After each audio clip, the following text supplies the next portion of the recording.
দেশের অর্থনীতির সঠিক চিত্র তুলে ধরার পাশাপাশি সংকট চিহ্নিত করা ও সমাধানে নানা সুপারিশ করেছে শ্বেতপত্র প্রণয়ন কমিটি। এবার কমিটি প্রধান ডক্টর দেবপ্রিয় ভট্টাচার্য জানালেন, শ্বেতপত্র বাস্তবায়নে ধীরগতি দেখাচ্ছে অন্তর্বর্তী সরকার।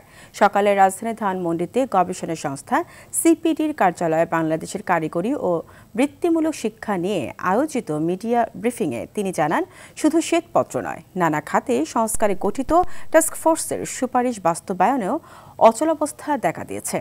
ট্রাম্পের শুল্ক নীতির ধাক্কা থেকে অর্থনীতিকে শক্ত অবস্থায় দাঁড় করাতে কারিগরি শিক্ষার বিকল্প নেই বলেও জানান তিনি।